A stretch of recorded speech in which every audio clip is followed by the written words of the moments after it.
Hey, Bobby Manning here. Welcome to a Friday edition of the Garden Report. Just 5 days from Celtics camp, I want to say, maybe 4. Yeah, we're talking 4 or 5 days at this point until the Celtics get started. And we're bouncing around to some of their rivals. And this is the one that probably intrigues me the most, the Philadelphia 76ers. Of course, when we talk Sixers, we talk to Keith Pompey from the Philadelphia Inquirer. And they had a busy offseason that continued today. Keith, Joel Embiid signing a 3-year extension to cap a pretty good summer for Philly. Paul George comes in. They get Caleb Martin, a big surprise. Guerchon Yabusele joins this rivalry of sorts here between Boston and Philadelphia. And I'm just interested to see how it's going to go. The big thing's Embiid to me. He's been MVP level guy when he's healthy the last 2 years. And then the year ends and he's not healthy come playoff time. And the team has really struggled to sustain when he's been out. Now, I'm sure George is going to help if that happens at all during the regular season.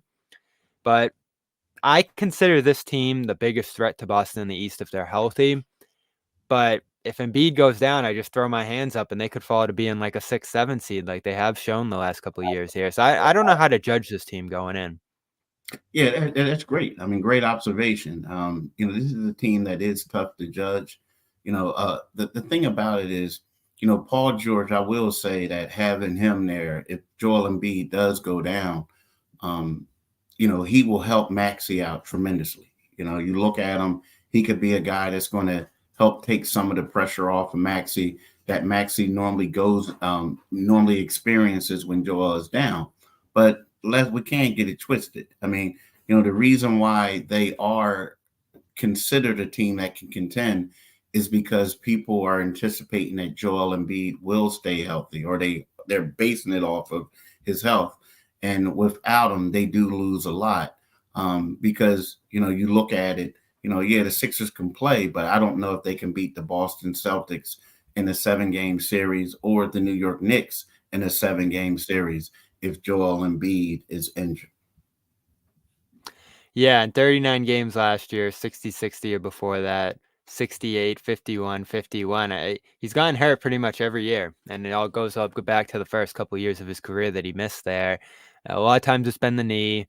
Uh, they've tried to manage him at different points, obviously, and stuff has just happened. He plays a physical game, a lot of falling down, huge body, uh, plays with a lot of weight too. He's one of the bigger, stronger guys in the league, so it's just tough. And like you said, they've built well here to have Paul George in place, but he's had his injury issues as well over the last couple years before. Last year was pretty good for him health wise, but he hasn't been the healthiest player in the league either. So this is going to be a attrition game for Philadelphia here, and they have a little bit of depth. Some guys are probably going to have to step up off that bench to form a stronger second unit here. But in terms of George, where do you see him at this point in his career coming over from the Clippers? How much is he going to add to this team? How different is this team going to look with him? I think if you look at like when you think of George, you have to think of Tobias Harris. And what I mean by that is because, you look at a third star and you say, okay, well, George is an upgrade as a third star considerably compared to Tobias Harris. So with that, I think that he's going to help out. The one thing is the biggest question mark is, we talk, like you said, you alluded to it. George has had some injury history as well. Now, George had a great season last year, but it was also a contract year, right? So now he's a little bit older. And the problem with him is it's kind of similar to Joel Embiid. These are two guys who are known as great regular season players, and their performances typically tell off in the postseason. So this is the thing that you have. So right now, the biggest question mark is, what are you going to get? Secondly, the thing is he going to be, now everybody says that he's a great guy, a great teammate, this and that, but how is he going to fit in with Maxi, and how is he going to fit in with Embiid? Is he going to be a guy that, he's going to want to take the last shot? Is he going to defer? Is he going to defend? What is his role going to be? And on paper, it all sounds well and great, but the biggest question mark is, can he stay healthy? And can he, just like Joel Embiid, get over their or get past their struggles in the postseason? So I think that there's a lot of unanswered questions when it comes to George. Now, again, don't get it wrong. Like, you have a guy like that. He's athletic. He's an all-star, I mean, all NBA caliber guy. He can play D, but he's 35 years old now, and he's coming off a contract season. So there's a lot of question marks that goes into this season with Paul George. Yeah, and my favorite thing I think he's going to fit well into a secondary role on this team. He's a guy that can play with the ball in his hands. I think that bodes well if, like you said, Embiid has to miss a night here or there, or even a couple weeks. Like, he can step into that primary role, and Maxi's going to have the ball a lot too. So the one thing I like about him going here most, I'd say, is he can take 8, 9, 10 threes a game and hit them at a pretty good rate. He's such a great volume three-point shooter, and this is the team that needs guys like that. They had Nick Batum stepping in last year, and he can hit some threes here or there. Robert Covington was there last year coming in for Harden. Harden was a guy who could hit threes when he was there, and you need those guys playing around Embiid when he's kicking the ball out, when they're playing inside out. And I think he's tremendous when it comes to that. But 35, I mean, he's broken his leg at this point in his career. He came back from that, reshaped his game with the Clippers to play alongside Kawhi, Thunder. Like, he's done so much since that major injury, and he's been in the league for so long at this point and played at such a high level that, you hear that number and you're kind of like, whoa, like he's already way up there, in terms of his age. So at some point, you do start to tail off, and that's the risk with doing such a long-term deal with him. I think he helps you immensely the first year or two here, but then after that, you're like, all right, where's he going to be at that point, when he's 36, 37, especially 38? So you're hoping to get a lot from him this year because the back end of that contract probably isn't going to look great. I agree. And the thing is, if you think about it, it's like, yes, Joel Embiid got paid, Tyrese Maxey got paid, but when you look at the age of the players that they have on this team, it's a championship or bust roster. I mean, for this Right. season, I mean, that's no ifs, ands, and buts. So they're kind of like, we're going to pay you to win a championship, and then no one's going to care about how much money you made in year 3 because 3 and 4, because it's like, Paul George brought us a championship. We love him. Last time the Sixers won was in 1983. Last time they were there were 2001. So that's what they're banking on, that they can get it done now. And then everyone was just say, who cares? We want a chip. So we'll hit on Maxi quick here because I think he's going in a great direction. I think his role doesn't change much on this new look team here, which is good for him. In terms of the Celtics matchup, that's the big thing, and I know you got a lot of respect for the Celtics, and rightfully so, in terms of what they did last year and what they're going to continue to do here. I'm always looking to see like who's going to threaten them here, and I think the Sixers have a decent chance. But the one thing I look at with them, obviously the depth is a question. We'll get to Yabusele in a few minutes here. Maxi, to me, is an interesting guy in this matchup specifically because the Celtics are so good at hunting those smaller guards, guys who might not be the best defenders. And I actually looked it up last week. He has 30 fouls in like 13 games against the Celtics, and it's the second most amount of fouls he's had against any team. It's been a couple games throughout his career where he's struggled to stay on the court because of foul trouble. They just go at him. And that's something I'm interested to see in this matchup is their defense versatile enough to withhold what the Celtics do offensively? And it's going to be a little different against the Celtics without Porzingis, who just completely changes their offense and is able to attack some of those mismatches. Horford's, more of a guy who's just going to space in the corner. But Maxi, can he hold up defensively? If this is going to be the East Finals, let's say, when the Celtics are going at him again and again over the course of 40 minutes, that might be my biggest question with Philadelphia, beyond Embiid's health in a series if it comes to it between these two teams. I think the league now more than ever is, can you have 5 guys on the court who are all able to hold their own defensively? And that's a little bit of a question with him still. Yeah, it is. He bulked up. He's trying to get stronger, like to get through screens and do all these other things. But see, when you look at it, I guess if I'm the 76ers, I'm going to say this, like, you'll say, well, who of the five guys on the Sixers floor is the weakest offensive player? And by just thinking without looking at any stats, I would say the guy that Maxi you would prefer to him to guard would probably be Derek White, even though he's given up a little bit, right? Because, when you look at Drew, Drew is very underrated on things he can do. But then you're talking about the wings and you're talking about this and that. We're talking about, Tatum and Brown. So if I'm the 76ers, I'm saying, look, if Derek White has a career game against Maxi, we're going to live with that, right? Because we got to shut down everyone else. And I think that they're going to try to hide him on the defensive end through that way. They're going to try to switch. They're going to do all types of things. Like they're going to welcome switches, we're switching on the players because, right now is a reason why, Kelly Oubre is a better defender than people think. They think that Caleb Martin is the Boston stopper, right? We all know that Paul George is an elite defender. So, Maxi's role is going to be, try to provide an offensive spark, but on the defensive end, we're going to try to hide you, and we're going to live. If Derek White could get 50 points against the Sixers in a close win, I would have to say that the Sixers would live with that because that means that everybody else were able to shut down their players. So that's what I think is going to happen. Yep. Agree with all of that. Well, I want to take a quick break here to talk about our sponsor, Rocket Money. Rocket Money right now. Oh, actually going Prize Picks. Shout out to Prize Picks first here. Prize Picks right now, since it is the weekend coming up, plenty of football games coming up this weekend. Still offering this great incentive here. Caleb Williams passing yards.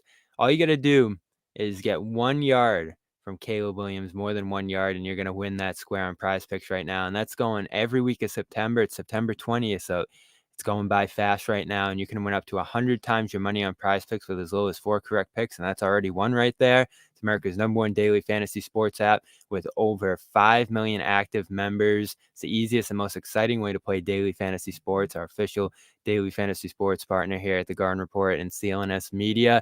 And unlike other apps on Prize Picks, it's just you against the numbers. All you got to do is pick 2 to 6 player stat projections and watch the winnings roll in.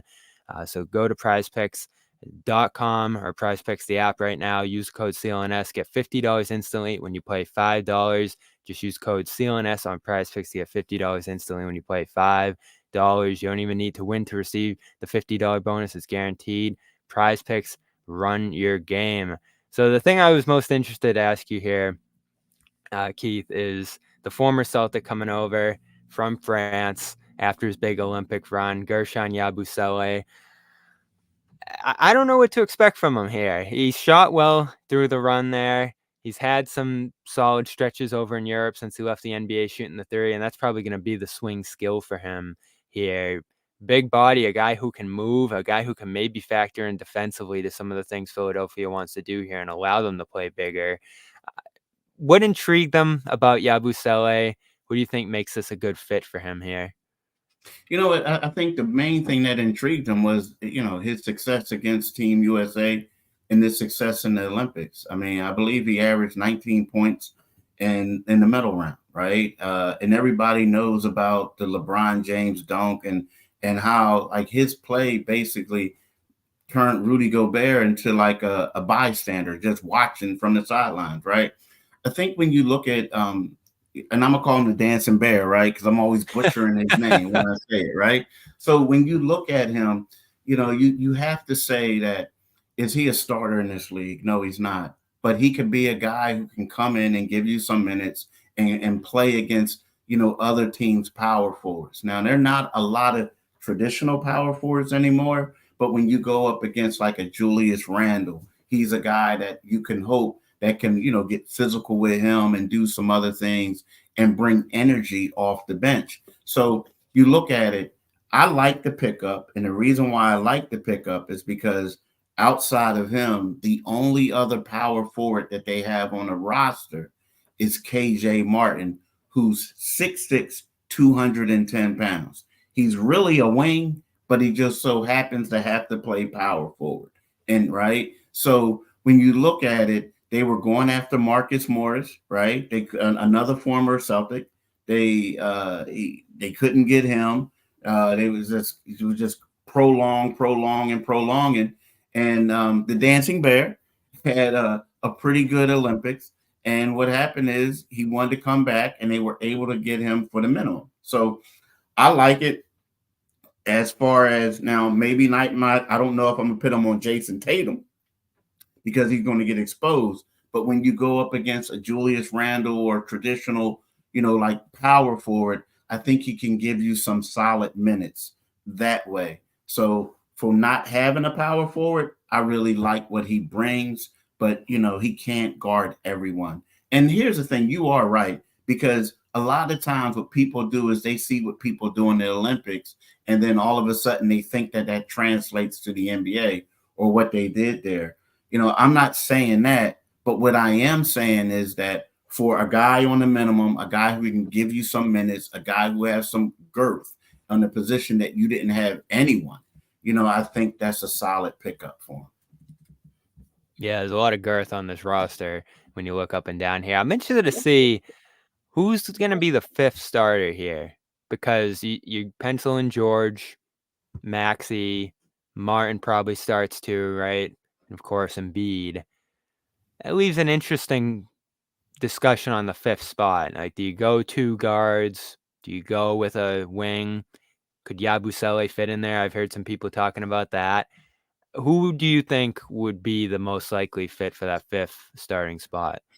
I think it's Kelly Oubre. I do. Okay. I think it's Kelly Oubre. I think what we're going to see is when you look at, this is the boss, you covered the Celtics, but you look at the Celtics and where you see where they have, like two wings on the perimeter. You have a team that has like, two guards, but then you have the two all-star wings, all NBA, caliber wings. The Sixers don't have two multiple NBA caliber wings, but I think what they do have is they're going to have three interchangeable rings in Kelly Oubre and Paul George and then Caleb Martin, right? So I look at Kelly Oubre, who's 6'7". I look at him as actually playing a two, right? I see him being a two, and he can use his length to help Maxi out a little bit. And then I think that everything else is like positionless basketball. And I think that that's going to work just because, at least in the regular season, just because you have an Embiid type player. And then when you look at it, like we talked about Yabusele, when you're talking about playing the Boston Celtics, Jayson Tatum is a wing, but he's like the second biggest thing you have, right? So he's kind of like a power forward. He's a mismatch, even though he's a wing, like he's a mismatch against those power forwards that are guarding him. So you probably would want to have like a Paul George type of guy on him, right? So I feel like that, and then there's some other teams that have the same type of lineups. I feel like the best starting lineup that the Sixers do have is the one that I talked about with Kelly Oubre being the fifth starter. Because I don't think that you got to match up against the Celtics and the other elite teams, and I don't think that as good as Yabusele is, I don't think that he can stop those guys. He did get a stop on Tatum in the Olympics, though, when they went one-on-one that one possession. Yeah, but I don't know how that'll translate to the NBA, though. yeah, I mean, the difference is like, I don't know, man, like that. Because I just don't see it. I mean, don't get me wrong. I like him, a great player, but I think that, we got to realize something. He got the stop on Jayson Tatum. The one good thing about the Celtics, if I'm the Celtics fans and I'm the coach of the Celtics, front office, whatever, the way that Jayson Tatum didn't get any minutes and the guy did stop him, that's motivation. Jaylen Brown didn't make the team. That's motivation. So it's kind of sort of like whatever happened there, yeah, that's great. But I don't know if you want to if you want to bank on that once the stuff gets real in the regular season. Yeah, I definitely want to talk about that because it was a weird summer for the Celtics Brown and Tatum specifically, considering they're coming off the championship there. But first, want to give a shout out to our other sponsor here, Game Time. Summer is pretty much come to a close. Baseball season's about to end, but you still got plenty of great events going on, specifically football this weekend. Plenty of college games going on if you're looking to try to get into a college game, but also NFL as well right now. And you right now can go to the Game Time app, and their Game Time picks make curation easier to save on sports, concerts, comedy, theater. It's all available right now on the Game Time app, and you're going to get all in pricing, so you know what you're paying at checkout right in the app. You don't have to wait to see what all the fees are going to be at the end. Seat views, my favorite part of the app here. You get to see where you're sitting and the view, what it's going to be like if you've never been to that stadium or arena yet. Concerts, that's great for that too. And your purchase is covered by the most flexible customer service policy in the ticketing industry. Go to the Game Time app, create an account, and use the code CLNS for $20 off your first purchase over at the Game Time app. Again, CLNS, $20 off. Terms apply on your first purchase. Download the Game Time app today. What time is it? Game time. So let's shift over a little Celtics talk, Keith. You talked about the motivation there Brown and Tatum are going to have. That's probably my biggest question going into camp. I'm sure there's a lot of Philly questions going in, starting lineup and all that. On the Celtics side, coming off a championship, I'm trying to start to think of, like, what are going to be the big training camp questions here? And obviously Porzingis' injury is a big one. What are they going to look like without him for the start of the year? But the other one is pretty much just the motivation. Are you better coming off the championship? Are you going to have like a 2009 style burst here where they started 27-3 after winning it all? Or is there going to be some hangover or some lull coming into the start of this year trying to get through the regular season? That could go either way. So the motivation you talk about, I think, is what a lot of people are hoping that the Celtics can lean on, that Brown and Tatum can lean on, getting snubbed from the Olympics in Brown's case, not playing in the Olympics in Tatum's case, maybe some of the disrespect that they received over the summer. For whatever reason, that's a good thing for them because they're going to need something to get through this regular season. They're not going to win the East by 14 games. Again, I don't think here, but they are still a level above the competition here, at least from how I look at it. Yeah, they are. I mean, they're a level above. And the one thing is, Brown is going to use it as motivation. I understand what Team USA did because, Derek White, in that instance, you don't need a superstar, another scorer.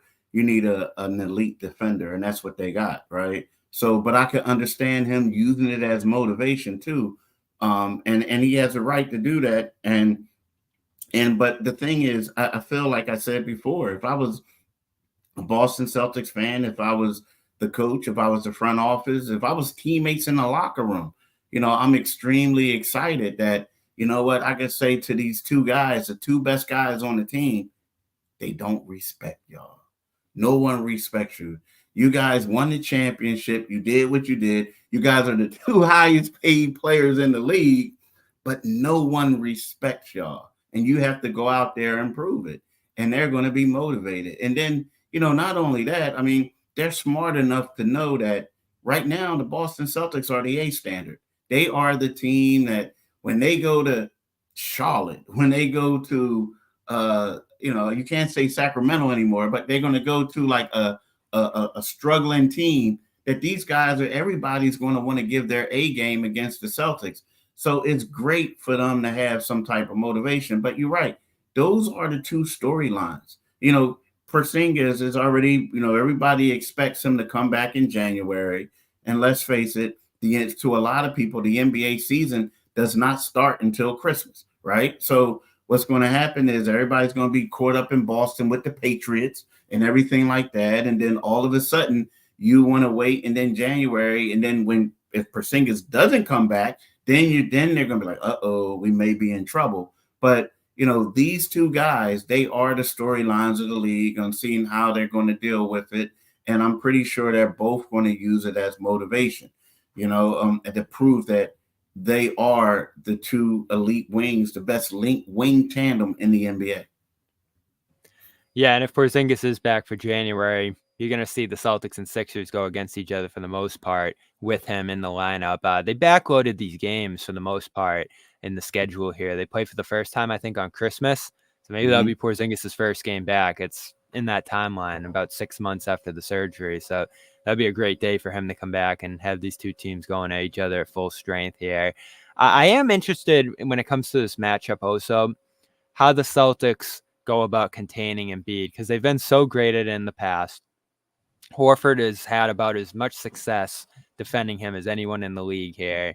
But it's going to be another year older for him, going to be another, burden for him to start this year. And I think that's the biggest thing the Celtics have to think about too, is not just putting that burden on Horford of Porzingis being out. They got to play Cornet, got to play Keita, some of these other guys in their lineups to help get through that stretch there.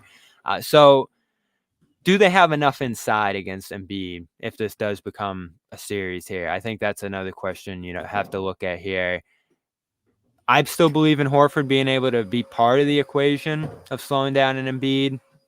Porzingis, he had ups and downs in that matchup last year. Embiid just a little too strong for him if it's going to be one-on-one. So that's going to be a challenge. Everyone's talking about, it's the easiest path ever for the Celtics. They definitely caught some breaks, but I think the biggest break they probably caught is they didn't have to go against, maybe say for Bam Adebayo, a central offensive force at the center position. You got to go against Miles Turner, who's mostly just shooting threes. Jared Allen missed that second round series. And Bam's pretty limited offensively too, at least compared to an Embiid and a Giannis. So that's a matchup, I think, where the Sixers, for the first time in a long time, can maybe say, all right, we got a little something on their interior there with Horford, turning 38, with Porzingis dealing with some injuries here, but we'll see. Yeah, I agree with you 100%. I don't think Porzingis can guard Embiid, and the one thing is with Al Horford's health. Now, but the thing is, age. The thing about Al Horford is he is a heady player, right? But I think when it comes down to, and he's had a lot of success against Embiid because of that, because he's smart.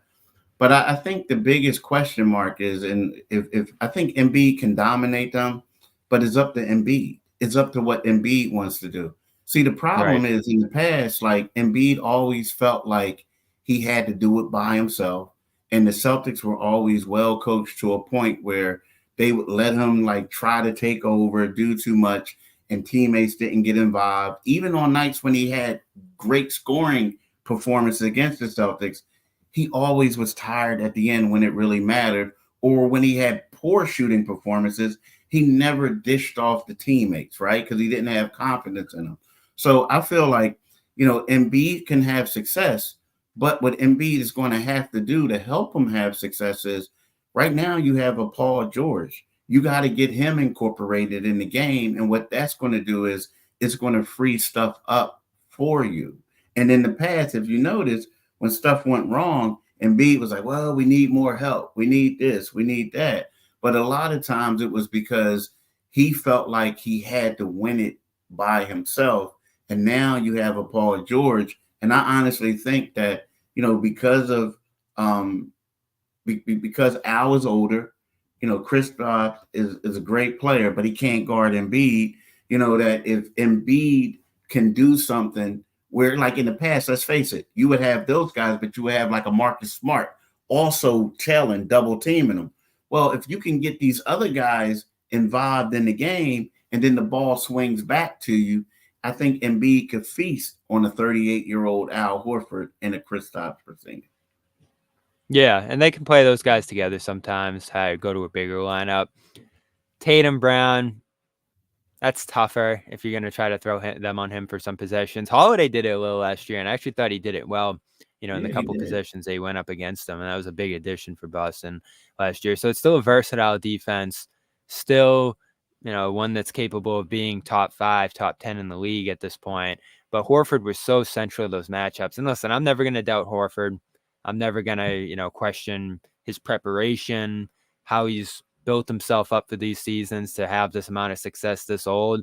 But you just look at the minutes the last couple of years that he's played, especially when you account for the playoffs, and you're like, all right, is there going to be any tail off here at all? Like, it might even be something where it's just in the regular season, you're not seeing quite the same Horford because he's building up for the playoffs, trying to save it for the end there, even taking nights off and all the different stuff that he has to do to be able to get to that level that we've seen from him in the last handful of postseasons here.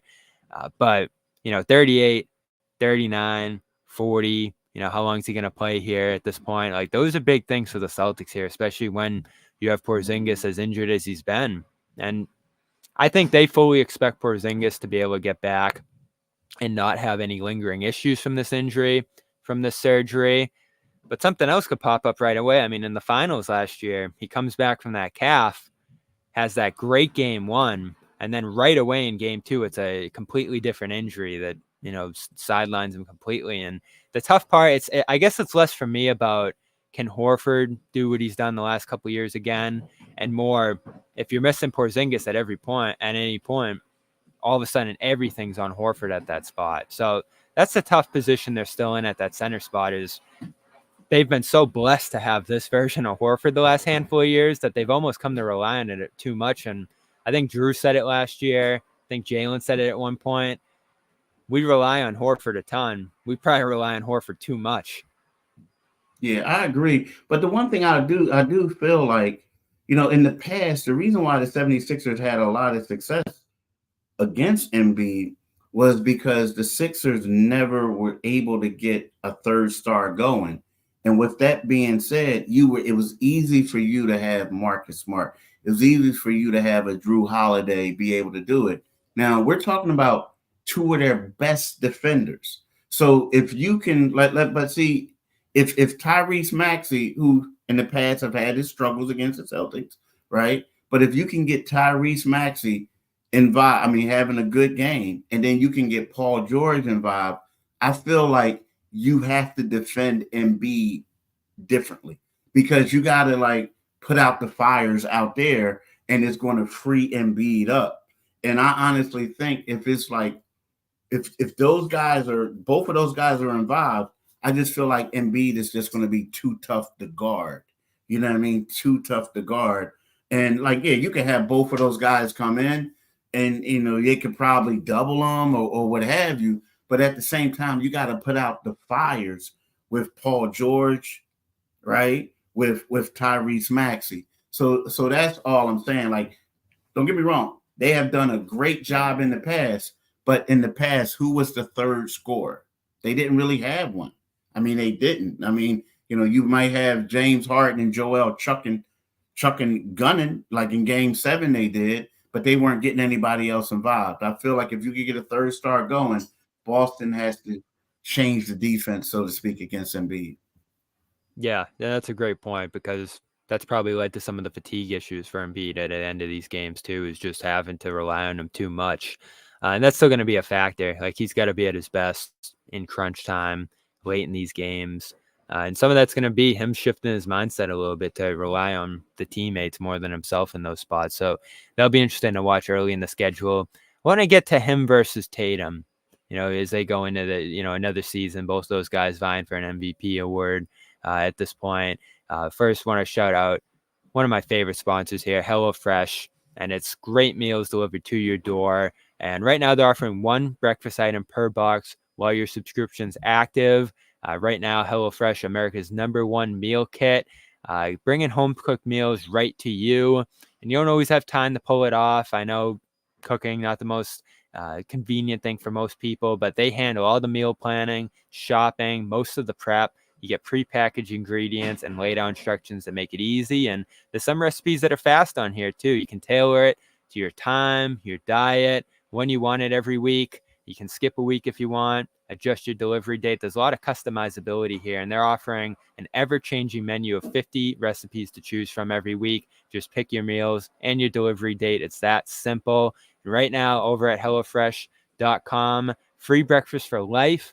Just go to HelloFresh.com/freegarden, and you'll get one free breakfast item per box while your subscription's active. That's free breakfast for life just by going to HelloFresh.com/freegarden. HelloFresh, America's #1 meal kit.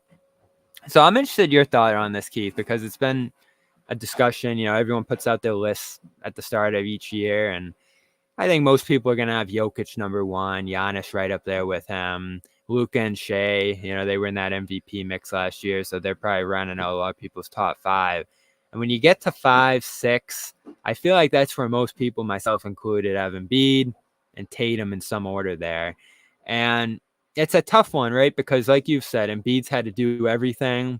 He's put up the monster stats. He probably has a better profile stats-wise and the MVP award to say, all right, I'm the 5th best player in the league. I'm the 4th, whatever order you want to put it there, ahead of Tatum. But Tatum's got the ring at this point. You just had, I thought, an underrated finals performance. Didn't shoot well, but passed so well and set the tone with that. I would have voted him for finals MVP, even though he didn't win it there. And he's just dominated and beaten the Sixers so much individually. It wasn't a great series from a couple years ago. That game 6 was about to be an all-time stinker, but he turned it around and then had the 50 in game 7. So at this point in their careers, going into 2024, 2025, is it Tatum or is it Embiid at this point in that top, whatever number you want to say there? Who has the edge going into this season between those two? I think I have to give it to Embiid still. And the reason being is, for whatever reason, I don't think Tatum, he gets the respect that he deserves from the national voters. I think going in, Embiid, everybody talks about his ability to take over the games, scoring these points. And you are correct. Tatum has dominated the Sixers, especially in postseason and clutch performances. But, when we talk about players, there's 5 guys or 4 guys that annually everybody's going to talk about. And they're 4 international players. Is Giannis, is Luka, is the Joker, and is Embiid. And so, we can say, people could bring up what Jayson Tatum did. They could talk about how many points he scores. They could talk about whatever. But if you notice, he's always recognized as the 3rd best front court player in the East. It's always, is it Giannis? Is it Embiid? Oh yeah, well, we got to add Jayson Tatum. And the thing is, I feel like he doesn't get the respect that he deserves, because if we want to talk about it, all NBA, he's the only American to be first team all NBA. And you know what I mean? He's it. But for whatever reason, it's maybe he doesn't have the personality as Embiid, or maybe this and that. And maybe because he plays on the best team, right? But it just seems like, I have respect for him, but when it comes down to it, Embiid, in my eyes, is always going to get more national recognition than what he does. It is just a fact. It is. Embiid is in that class right now. And then you can argue, and as much as as good as Jayson Tatum is, now you have to say, what's the guy who's going to be, he was rookie of the year last year from the Spurs. Wembanyama. Wemby may even replace Tatum as far as people looking at him, nationally. So, I did my top 100 list, going into the year. I could see Wembanyama getting up to the top 10. Top 5, he'd have to have the Spurs and home court advantage status in the West to be in that top 5, 6 conversation. Even then, it's tough because you got to see who's capable of the playoffs. Don't sleep on it now, because the thing is all about I think it's to me, and I'm a voter, right? But I think that a lot of times this voting stuff, now, if you just say let's base it off of throw the stats out there and see what they do, then we have a different conversation, right? But I think a lot of it is, Sports Center highlights, Sports Center moments, people or who has the bigger name, who does this, who does that. And Wemby, you're right. It's one of those things where, you have to be elite. Now, here's the thing. In the past, if you were the best player on the best team, you were a lot of times you were the MVP. Yeah. Say that Jayson Tatum had a legitimate argument to win the award last year. He didn't get it. He just didn't. So it's kind of we can talk about teams and everything, but nowadays it's kind of it's about stats. It's about triple doubles. It's about, people are saying this guy could probably average 6 blocks. That was actually a conversation on TV I was watching. How many blocks will Wemby get this year? And people saying, I think he could get 6. So, you know what I mean? So I'm just saying, it's like it comes down to the hype mill. And, Jayson Tatum just doesn't get, he's a great player, but he doesn't get the national hype that these other people get. And, and it leads to him to be oftentimes the forgotten one, I think, when it comes down to voting. Yeah, and I'm looking at the list right now in terms of the odds going into next year. Luka always seems to be the favorite for MVP, but never ends up winning it. Jokic right up there with him. Shea, Joel coming in 4th on this list I'm looking at. Giannis. And then you get Edwards, Brunson, Saying and that. Victor and Jayson, depending on what list you're looking at here, are the next 2 guys you're seeing in terms of MVP odds. And on one list, Wembanyama is actually ahead of Tatum there. So that's the one thing. He's got the championship. He's got all these accolades. He's got the 60-point game, the tied bird. But the MVP, like that's the one thing he's still searching for here. And it does feel like you said, is it the personality, the stats, the team he's on? It still feels like, especially when you're looking at these odds going into this year, he's still so far away from winning that award. And the funny thing is, he's been the favorite for like the first quarter of the season the last couple of years, and then it kind of tailed off. So I guess consistency is part of the factor here too. And Embiid's a guy who's steadily scoring that 30 points a game when he's out there. So the one thing I'll say about Tatum though that doesn't get discussed enough with him, he's gonna play 75, 80. I feel like if he needed to, would play 82 games. That's underrated in this league now. Yeah. He's a dinosaur. Like, Right. he's an anomaly. Like, yeah, that it doesn't happen. I mean, at all.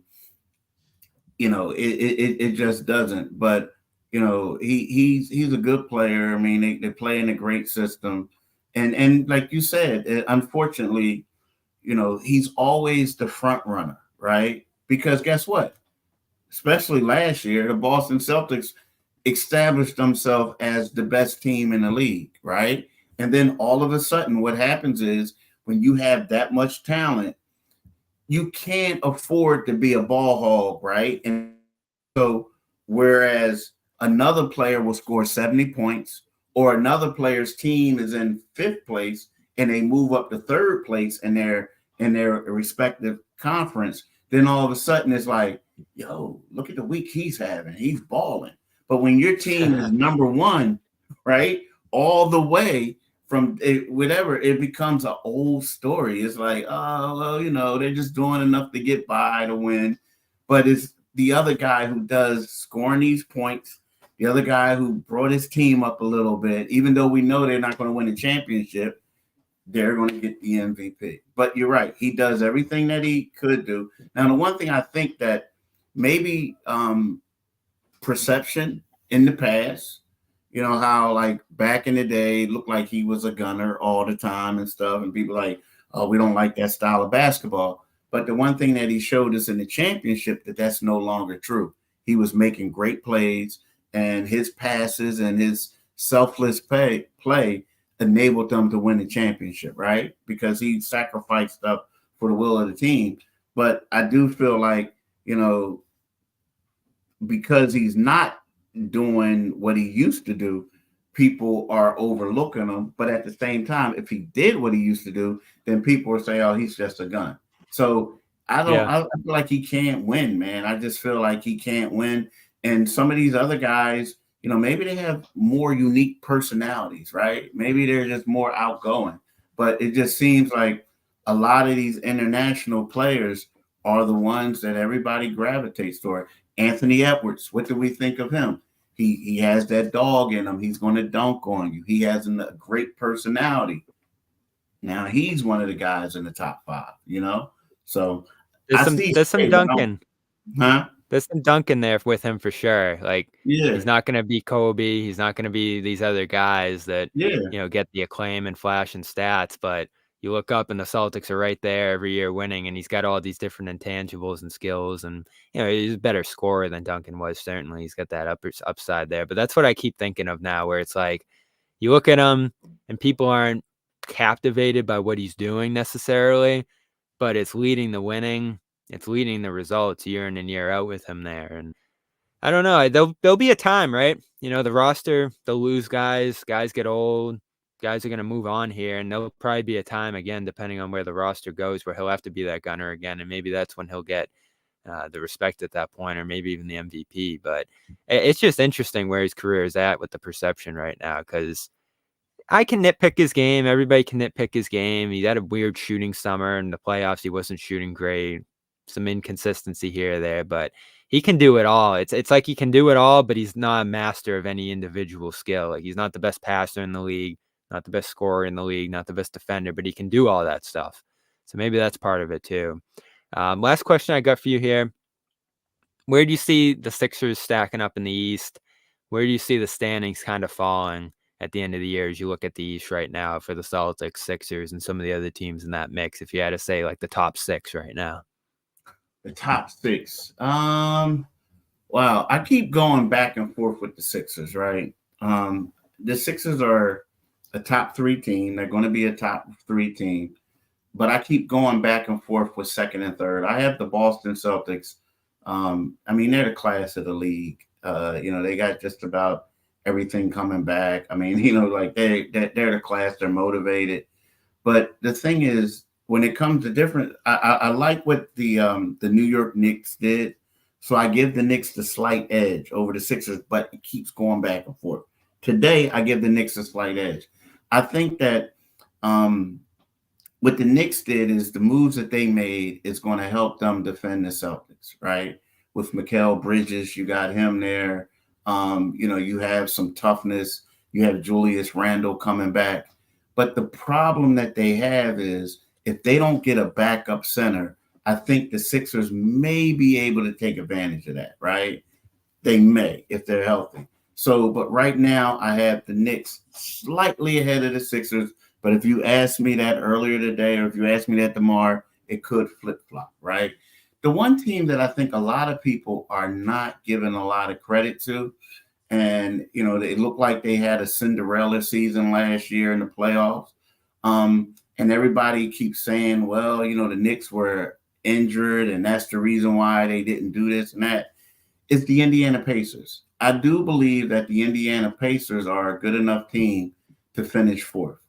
The Milwaukee Bucks, I have the Bucks finishing 5th, right?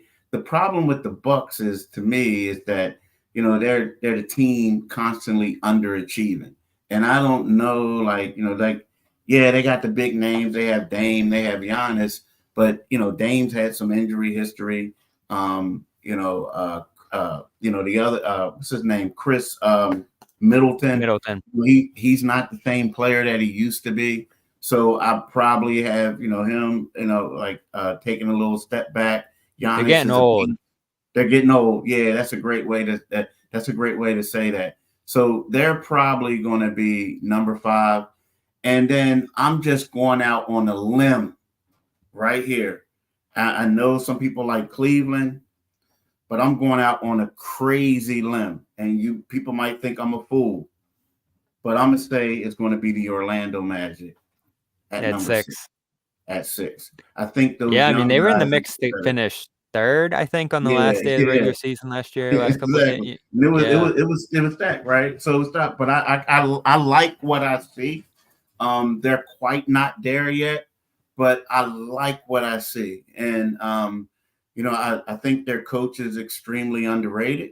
They have some size, some toughness. It's just that last year was a wake up. Once they got to the playoffs, it was a wake up call for them, right? This is real. This is live bullets. So, but those are my teams. So I got the Celtics, the Knicks, the Sixers, the Pacers, the Bucks, and then Orlando. Interesting. So Cleveland, Miami dropping there. Yeah, the thing about Miami's a good team, but A lot of Miami, questions. a lot of questions. Jimmy Butler's health, that's a major one.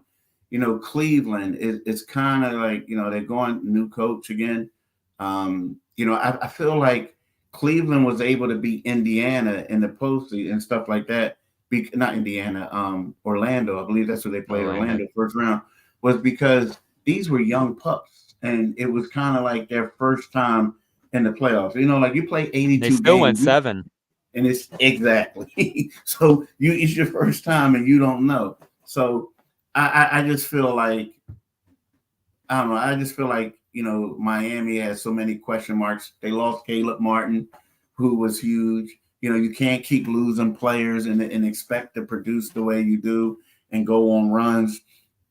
And Cleveland, I just think that I just don't think they're as good as the other teams. Right. Yeah, and their big men got to figure it out offensively too. I haven't been thrilled with Evan Mobley's development on that end of the court, so I could see them dropping. I'm always fixated on their defense, though. Their defense is so great. They actually gave the Celtics a little bit of a run in round 2 before Mitchell went down too. So it's tough. I think Pacers, like you said, they're growing. I love Halliburton's game, but the defense was so bad last year, and that turned that series. They probably should have went 5, 6, maybe even 7 games against the Celtics into a sweep. They just couldn't get a stop when they needed it. So I'm interested to see how that develops this year. And I can't give up on the Bucks. Like we said, they're getting old, but Giannis, it's almost like, is Embiid going to make it to the end of the year healthy, or is Giannis going to make it to the end of the year healthy? And that might swing, who's in that mix there. But you always have that dot question. I like that they got Darvin Ham. I think that was an underrated addition to their staff as well. The defense might improve there.